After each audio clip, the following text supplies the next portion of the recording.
When I was 9, I met Kate. She was my first real friend. Kate was the coolest person I had ever met. She had just moved to our town from Chicago. She was allowed to walk to the park by herself. Her mom packed her goldfish in her lunch, and she painted each nail a different color. We met on the first day of school at the bus stop. We were the only two getting picked up on our street, so it made for a fast friendship. Kate and I were thick as thieves at school, and every day we rode to and from school together on the bus. There was a boy on the bus, Warren, who used to tease me every day. But since Kate and I became friends, he had left me alone. He avoided looking our way every day on the bus, actually. When I asked Kate why, she winked at me. We had a little chat, me and Warren, she said. Now, whenever Warren looked my way, she called him Smurfhead because of his blue baseball cap he wore every day, which always garnered a laugh from our peers. She was my protector, and every day, Kate always invited me over after school. My mom always said no. I don't know Kate's mom. If I meet her mom, then maybe. She would respond every time I asked, "Mom, please! Kate is so cool! I bet her mom is cool!" I would whine. Then she would walk to me, wrap me in a hug, and would whisper into my hair. I don't know her. She's a stranger to me. Strangers can hurt kids, and I would never let anyone hurt you. I would never forgive myself, she would say. And then the conversation was over. Every day I would ask Kate if her mom could meet mine, and every day she would shrug. My mom's really busy, but I'll ask, she would say. One day after school, Kate asked me to come over. I can't come. My mom is working late, and she told me I had to go straight home after school. I told her, "Oh, come on. I just got Mario Kart on my Wii. Will your mom notice if you're gone an extra hour?" She asked me. I mean, she wouldn't have noticed, at least not right away.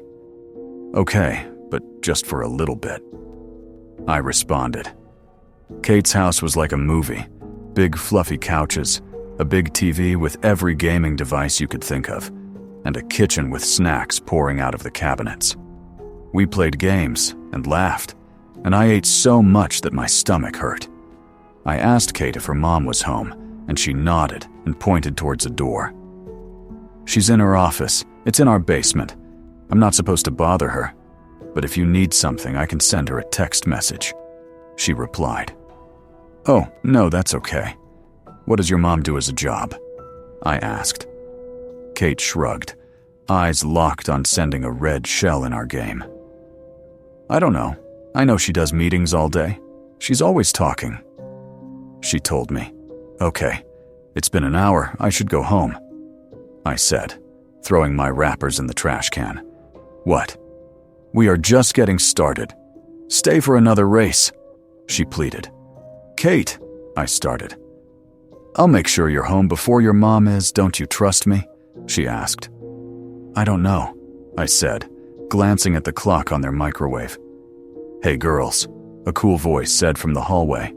"Mom, this is Anna. Can you call her mom and ask her if she can stay longer?" Kate asked.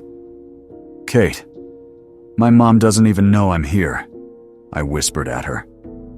Kate's mom's eyebrows rose at me as she shut a door behind her.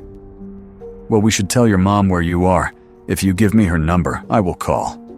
I will let her know how persistent Kate can be. I will even ask if you can stay for dinner." I smiled shyly. "Okay, thank you," I told her. Kate's mom called mine, and my mom was apprehensive. She said she was on her way over to pick me up, and maybe I could stay for dinner another time. When my mom got to Kate's house, she was mad at me at first. "Young lady, you know the rules," she whispered at me at the front door. "Hi, I'm Kate's mom," Kate's mom said as she floated down the hall. She reached out her hand to shake my mom's, and once they connected, she looked at my mom with her head tilted. "Have we met before?" she asked. My mom shook her head slowly. "I don't think so." My mom responded coldly. Kate's mom apologized to her and offered her a glass of wine, and they bonded over being single mothers, apparently. You never know who you're sending your daughter to, I understand. Kate's mom told mine before we left. On the way home, I asked if I could go over to Kate's again. My mom was quiet and then nodded. I was thrilled. Kate told me that her mom and dad were never married, but that she sees him sometimes. I told her how I never knew my dad. My mom said that when she got pregnant, my dad wanted her to get rid of me, so she ran away. She said she was afraid of him or his family finding me and trying to hurt us, so she changed her name. Maybe that's why she was so protective over me. Who knows? Soon, my mom was calling Kate's mom to ask if I could stay at their house while she was working late, which was normally once a week or so. Kate and I had so much fun together. She had the coolest room, all purple, a huge backyard, with a pool, and every movie on DVD, even the Bratz movies. We could go anywhere except the basement, because that's where her mom worked.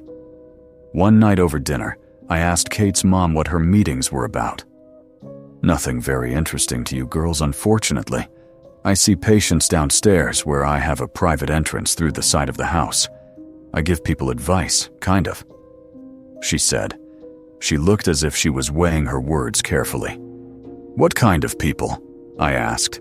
Crazy people, Kate chirped. Kate, not appropriate. Her mom scolded. Anna, they are just some people who need some extra help.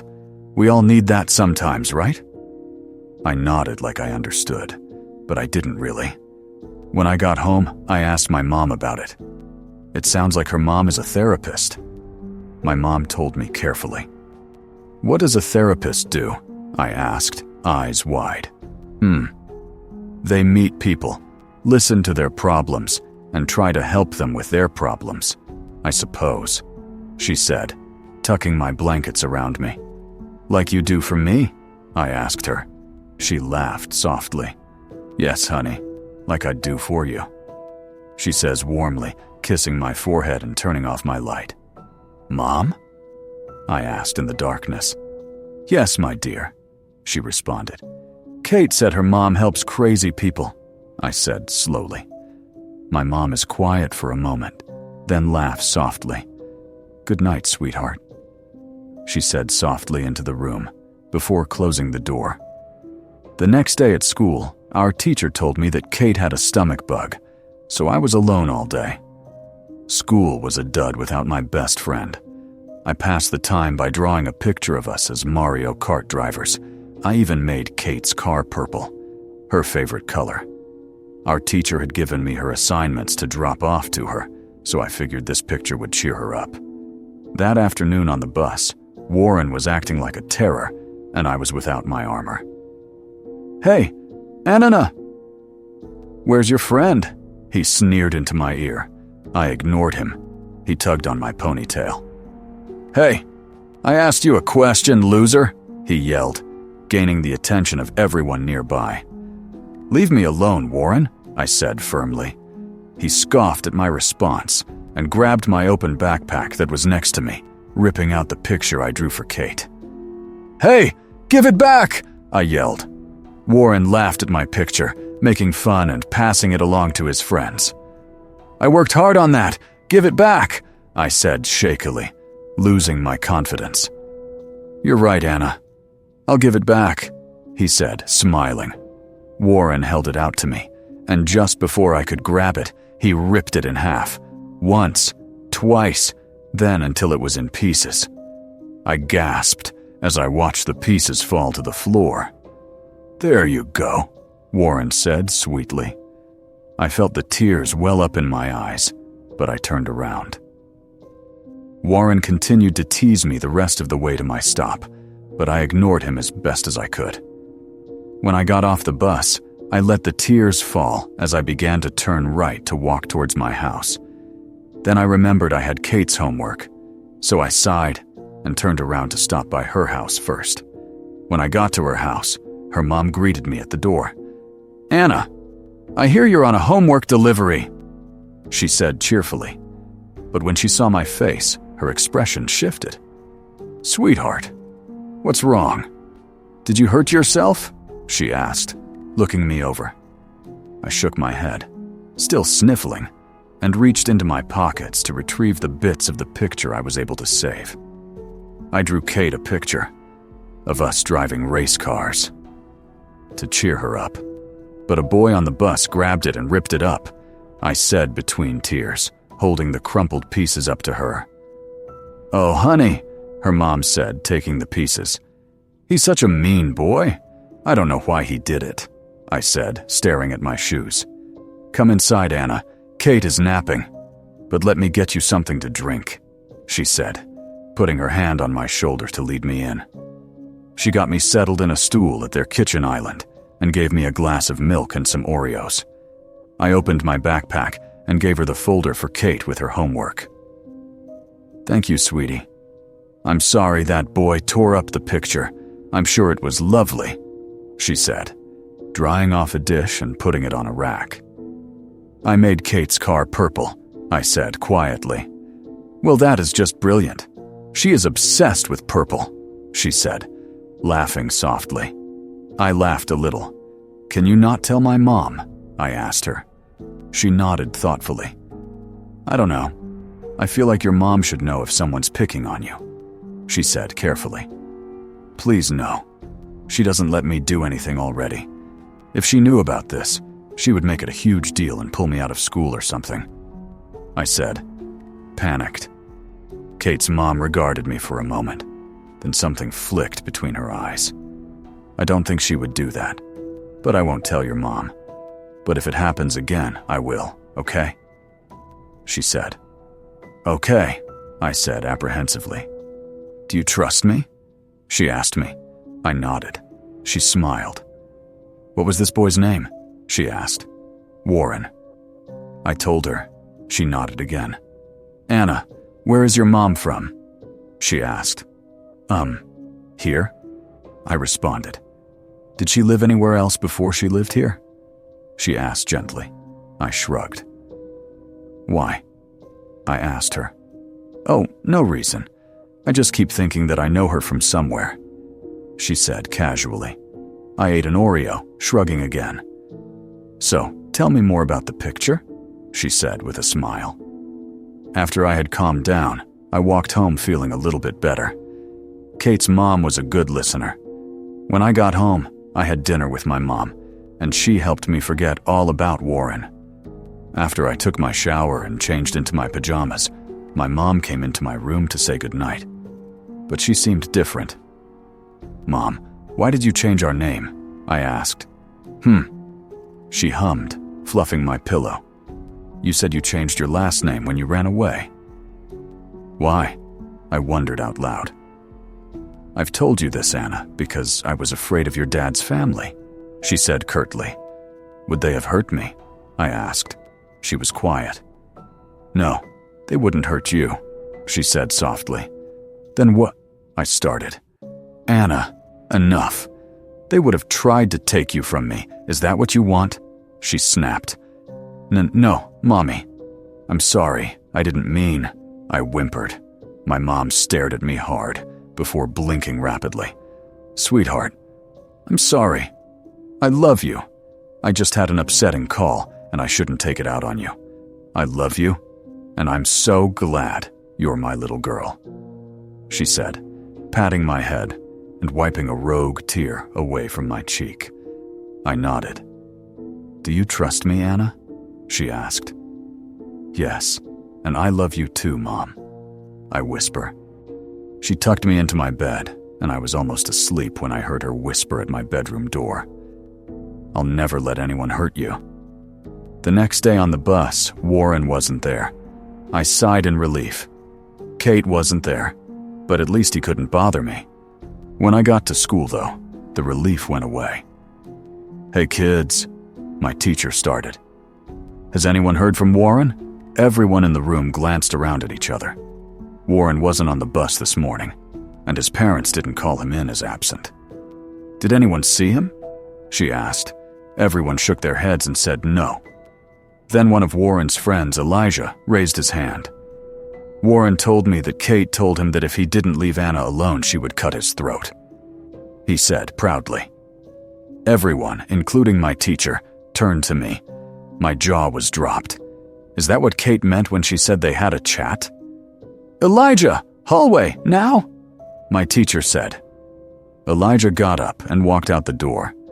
Our teaching assistant got us started on the morning work, but I could still feel the stares. "Anna, could you come out here, please?" my teacher asked from the doorway. I slowly stood and pushed in my chair. Am I going to be in trouble? Once I got to the hallway, my teacher and principal were there. "Hey, Anna, we wanted to talk to you about Kate," my teacher said softly. I nodded. "Did Kate say that to Warren?" the principal asked. "I don't know. I don't think so," I said quietly. "Did she ever say she wanted to hurt Warren?" my teacher asked. I shook my head. We would talk about how mean he was, and she called him a smurf head, but we didn't talk about hurting him. Ever. I said. "Was Warren mean to you yesterday?" the principal asked. I nodded. "And did you tell Kate?" I shook my head. "She's sick. I haven't seen her in a few days, and I don't have a cell phone." I told them. They nodded. "Okay, thank you. You can go back to class, Anna," the principal said. As I returned to my desk, my head couldn't stop spinning. Kate wouldn't hurt anyone. She cried when she stepped on an ant when we were in her backyard. She wasn't like that. Right? When I got home after school, my mom was already there. "Hey, sweetheart," she said, holding out her arms for a hug. I rushed to her. As she held me, she sighed into my hair. "Why didn't you tell me someone was being mean to you?"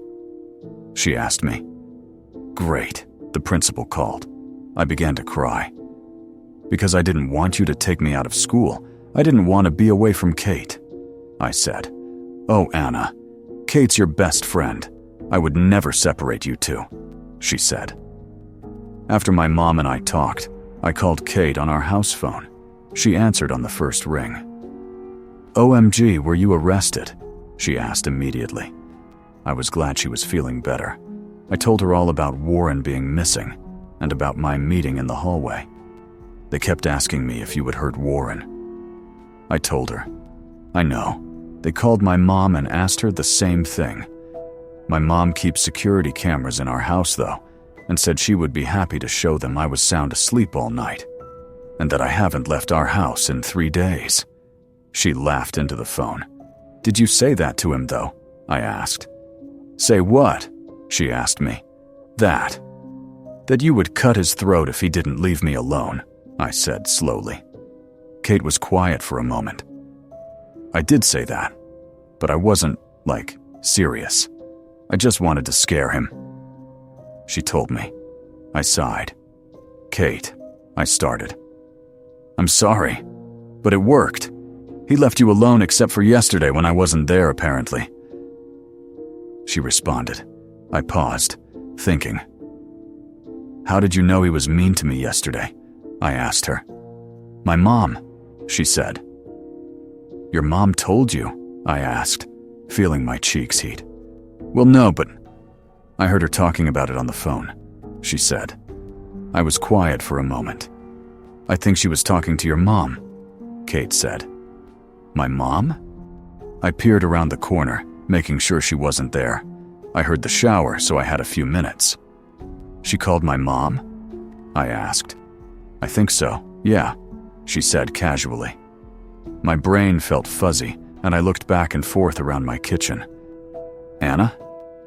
"My mom called someone else this morning. She asked them about your mom," she said. "What?" I asked, bewildered. "I think it was someone from her work. Apparently there was someone with your mom's name who, went crazy 10 years ago. She killed her college boyfriend and vanished. I guess my mom studied the case at school or something," she said, way too casually. "They had my mom's name?" I asked. "Yup," she said, popping the P. "At least her first name, and I guess she kind of looks like her. How weird is that?" I was silent on the other end. "Anna," Kate asked. "I'll call you back, just a second." I replied blankly and hung up the phone. I don't know what pulled me to it, but I needed some air. I walked out into our garage, which was mostly used for junk. I pressed the button to open the giant door when I paused.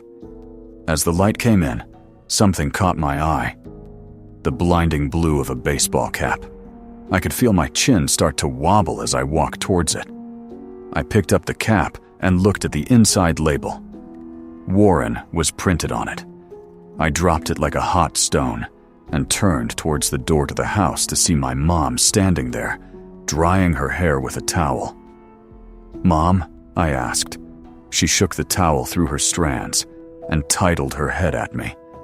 "I won't ever let anyone hurt you, sweetheart. Not now. Not ever. Don't you trust me?"